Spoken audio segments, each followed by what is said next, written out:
Doctor Who, The Reign of Terror, the 8th story of the first Doctor, is written by Dennis Spooner and starring William Hartnell, William Russell, Jacqueline Hill and Carol Ann Ford.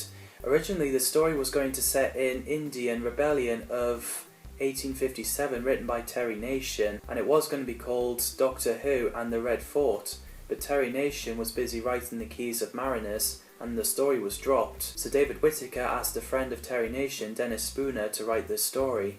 And Dennis wanted to write a science fiction story, but he then saw Marco Polo and the Aztecs, and William Russell suggested the story focusing on French Revolution.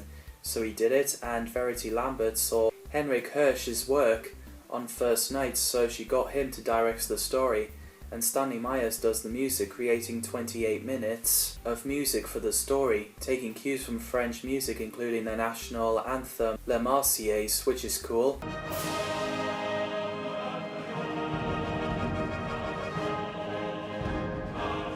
The story was originally to be the start of season 2, following a 6 weeks on hold, but it was moved forward when turns out it was 4 weeks on hold. So it begins at episode 1, A Land of Fear, with two men wearing cloaks patrolling in the woods with intense music.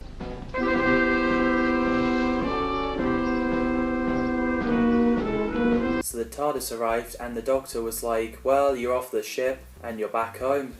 As Susan quickly hugs Ian and Barbara and ran off, Ian offers the Doctor a drink with him, which is a nice moment. So everyone walked out the TARDIS to see if they're in 1960s, but then Ian drags the boy, which is kind of brutal. So the Doctor asked him where they are, and the boy revealed that they're in Paris, as Ian tries to have a word with the boy, but he ran away. So the Doctor and his companions headed to the farmhouse, and the gang split up and suspected that they're in 18th century, judging by the furniture and clothes. Susan realises they're in the Reign of Terror era, which is Doctor's favourite history, which is interesting choice. The Doctor's put us down right in the middle of the French Revolution. Yes. The Reign of Terror. So the guards came in and arrested Susan, Ian and Barbara.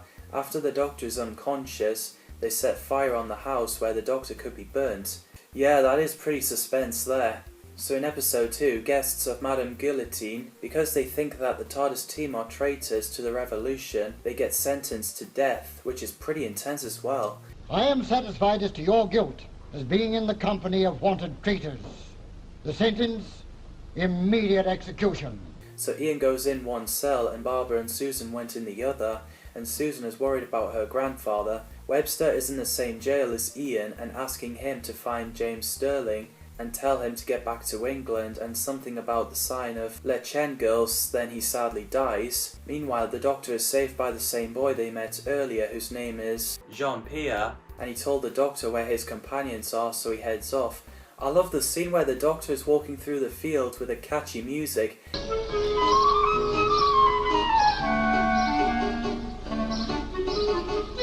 It's so early 60s, it really fits in.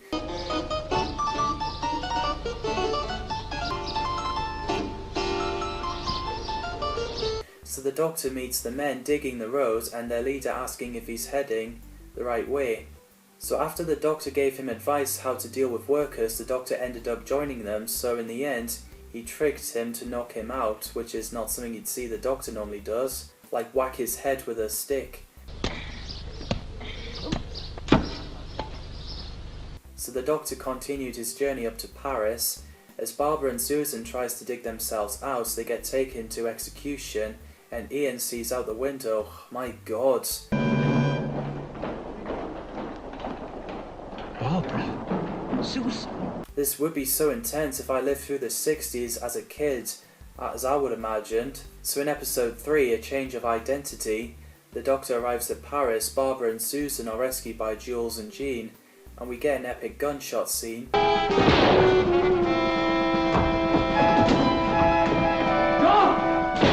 So they went back to their safe house. So the Doctor went in a clothes shop. He swaps from his clothes and ring with the clothes of a regional officer of the provinces, which is pretty stylish. Meanwhile, Ian steals a key and sits down eating his food while a jailer picked it up. Ian lets himself out and escaped. So Barbara, Susan, Jules and Jean looked at the map hoping to find the Doctor and Ian, so Jules and Jean are sure to get them reunited. So the Doctor goes into jail corridor and finds out that Barbara, Ian and Susan were gone. As the doctor left, the shopkeeper came in and shows the jailer the ring to prove that the doctor is a traitor. What is it? Evidence against a traitor. James Cairncross played James Sterling, who's an agent of the English government, sent to France to learn the French government's post-revolutionary plans for England. Jack Cunningham played Jailer, who's in charge of jail. Dennis Spooner created the character to add humour for the story, and I have to admit, he is amusing. Neville Smith played Dart Johnson, who was counter-revolutionary in 18th century. John Barrett plays the shopkeeper who sells clothes and uses evidence against the doctor later on. Ray Herrick played Jean, who's also a counter-revolutionary in 18th century France, helping Jules rescuing innocent people from jail.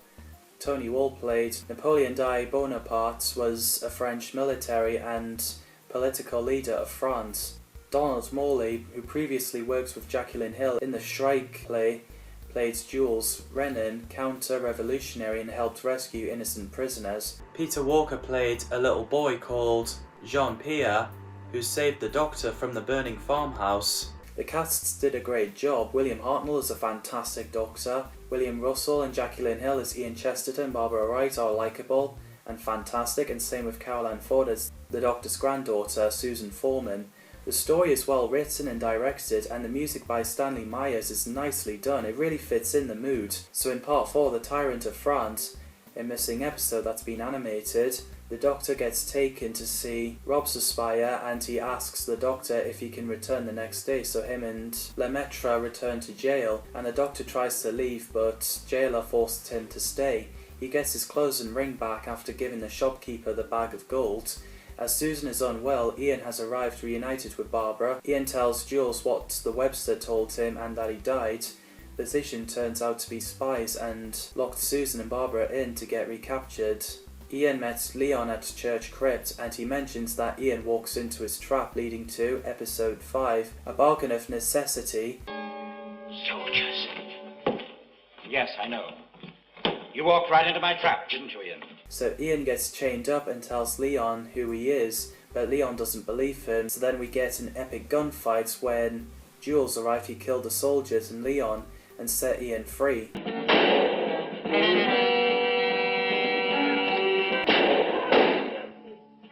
Meanwhile, the doctor makes excuses for Barbara to escape, and the jailer allowed her to escape, so he tries to do the same for Susan, but the jail hesitated. As Ian and Jules reunited with Barbara, she wasn't happy that Jules killed Leon, which fair enough, but it was the only way, otherwise Ian would have been killed. So the doctor sneaks Susan out and knocks jailer out with the bottle. When the doctor walked in with Lemaitre and Jules said the doctor has betrayed him, Ian and Barbara. Lemaitre. Your friend has betrayed us. So in episode 6, Prisoners of Conciergerie, the Dr. Lemaitre said they came alone. Lemaitre revealed to be James Sterling, which is mind-blowing. James Sterling was undercover and was supposed to intercept Webster at the prison, but was too late. As Jules, Ian and Barbara got in disguise, they end up meeting Napoleon Bonaparte. So while Jules and Ian decides to stop Robespierre's imprisonment, and Barbara recalling the doctor tell her she can't rewrite history, the doctor managed to set Susan free and revealed that Lemaitre is the traitor and won jailer's game. So in the end, the doctor and his companion said goodbye to Jules and Jean and got a lift back to the TARDIS, and the doctor made a speech about destiny is in the stars, which is a great way to end the first season. Well, unlike the old adage, my boy, our destiny is in the stars. So let's go and search for it. I think the story, like I said, is well written, and the animation for part 4 and 5 is great. What did you guys think of The Reign of Terror and Season 1? Let me know your thoughts on the comments down below. And sorry that I missed Marco Polo out, as like I said, I'm waiting for that story to be found or animated as of time of recording, as I don't want to watch it as reconstructed telesnaps. But can't wait to see that story eventually, and happy to talk about it. Anyway, thanks for watching, and see you in the next video.